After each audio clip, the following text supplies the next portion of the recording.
नमस्कार, स्वागत है आपका। आप देख रहे हैं प्राइम टीवी इंडिया। वक्त हो चला है कुछ खास खबरों का।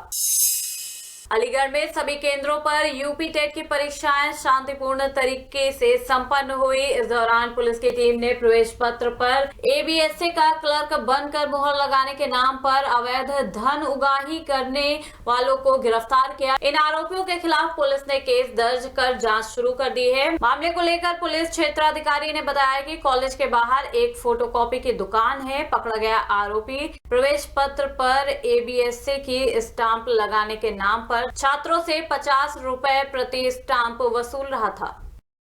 अमन फोटोस्टेट नाम की दुकान है। उसके मालिक अमन गुप्ता सनोप अरविंद कुमार, जो शासनीय थाना क्षेत्र के रहने वाले हैं। ये वहाँ पर जिन बच्चों ने नेट के द्वारा अपना प्रवेश पत्र निकाला है, उस पर मोहर लगाने के नाम पर 50-50 रुपये ले रहे थे और मोहर एबीएसए नगर क्षेत्र अलीगढ़ की लगा रहे थे। इनके पास से 2 मोहरें, इंक पैड, 1740 रुपये नकद और एक बच्ची का मार्कशीट भी बरामद हुआ है। इसके संबंध में थाना क्वारसी पर मुकदमा पंजीकृत किया गया है, जिसकी विवेचना की जा रही है।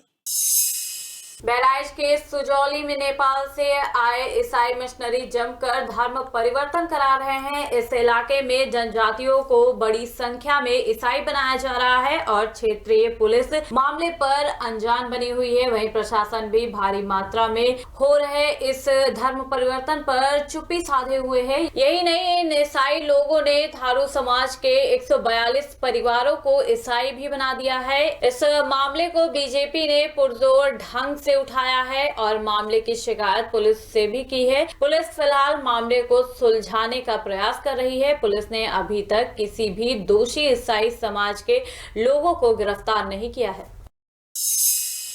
पाकिस्तान के ननकाना साहब गुरुद्वारे में हुई हिंसा को लेकर बहराइच में सिख समुदाय के लोगों ने रोष प्रदर्शन किया। सैकड़ों सिखों ने शांति मार्च निकालकर राष्ट्रपति के नाम संबोधित एक ज्ञापन एसडीएम को सौंपा। इस प्रदर्शन में सैकड़ों की संख्या में महिलाओं और बच्चों ने भी बढ़ चढ़कर हिस्सा लिया। प्रदर्शन कर रहे लोगों की मांग है कि ननकाना साहब गुरुद्वारे में हुई घटना में शामिल लोगों को फांसी की सजा दी जाए।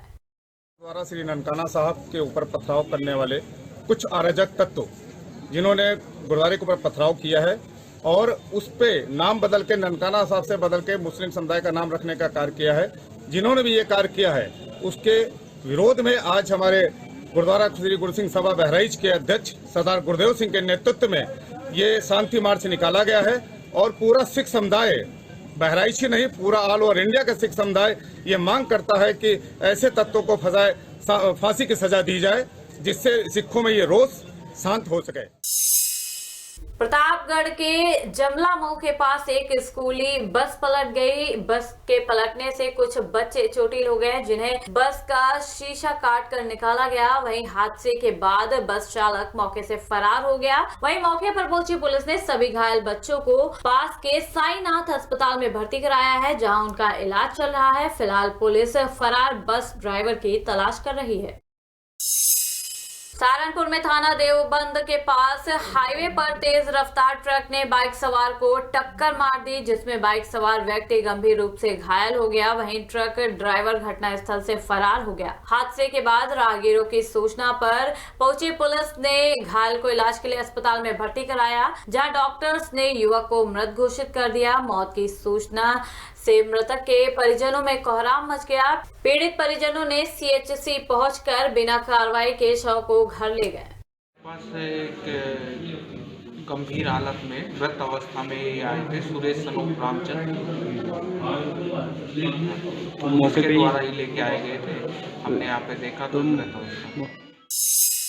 बीते दिन हुई यूपी टेट की परीक्षा में प्रदेश के अलग अलग हिस्सों में हंगामा देखने को मिला। ऐसा ही कुछ सहारनपुर में भी हुआ, जहां कई परीक्षा केंद्रों पर परीक्षार्थियों ने जमकर हंगामा किया। टेट की परीक्षा देने आए परीक्षार्थियों का आरोप है कि उनके पास ओरिजिनल मार्कशीट होते हुए भी देरी का बहाना बनाकर परीक्षा में नहीं बैठने दिया गया, जिसकी वजह से वो परीक्षा देने से वंचित रह गए। जिसके बाद सभी छात्रों ने डीएम ऑफिस पहुंचकर अपनी समस्या को डीएम से बताया। इसी के साथ ही डीएम ने सभी परीक्षार्थियों को आश्वासन दिया कि जिनके पास नियमानुसार दस्तावेज उपलब्ध हैं, उनके लिए फिर से परीक्षा देने की व्यवस्था कराई जाएगी।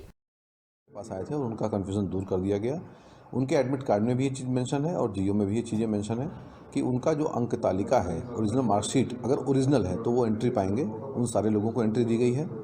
जो बच्चे जिनके पास ओरिजिनल मार्कशीट नहीं है, उनके जो बीएड या बीटीसी का जहां उन्होंने ट्रेनिंग की है उसकी जो किसी भी सेमेस्टर का मार्कशीट है, अगर वो अटेस्टेड है बाय कॉम्पिटेंट अथॉरिटी और इंटरनेट की भी प्रति है तो उसके आधार पर उनको एंट्री दी जाएगी। जितने बच्चे यहाँ आए थे सारे बच्चों को चीज़ें देखी गई, उनकी समस्याओं को सुना गया। कुछ बच्चों ने अटेस्ट कराया है लेकिन वो कॉम्पिटेंट अथॉरिटी है या नहीं है उसको हम बगल के कक्ष में बैठा करके डीआईओ के माध्यम से चेक करवा रहे हैं। देश में सीएए के खिलाफ लगातार विरोध प्रदर्शन हो रहे हैं। सहारनपुर में भी जमीयत उलेमाए हिंद की ओर से लगातार शांतिपूर्ण तरीके से प्रदर्शन कर अपनी गिरफ्तारी दे रहे हैं। वहीं बजरंग दल और हिंदू जागरण मंच ने सरकार से मांग की है कि जमीयत उलेमाए हिंद पर बैन लगाकर महमूद मदनी पर कार्रवाई की जानी चाहिए। बजरंग दल के प्रांत संयोजक ने आरोप लगाते हुए कहा कि जमीयत देश में दंगे कराकर देश का विभाजन करना चाहती है। उन्होंने ये भी कहा कि इन दंगों के लिए जमीयत को विदेश से फंडिंग हो रही है। सहारनपुर के देवबंद में जमीयत का प्रदर्शन लगातार जारी है। जमीयत के लोग पिछले 22 दिनों से लगातार प्रदर्शन कर रहे हैं। जमीयत के सैकड़ों कार्यकर्ता सीएए के खिलाफ प्रदर्शन कर रहे हैं। कार्यकर्ताओं ने कहा कि हम भी देखते हैं कि सरकार कैसे सीएए को वापस नहीं लेती है, हम सरकार को झुका कर ही मानेंगे। आपको बता दें कि गृह मंत्री अमित शाह ने यह ऐलान कर दिया है कि कुछ भी हो जाए अब सीएए वापस नहीं होगा। इसी बात का जमीयत विरोध कर रही है। जमीयत के कार्यकर्ता बारिश में भी विरोध प्रदर्शन कर रहे हैं।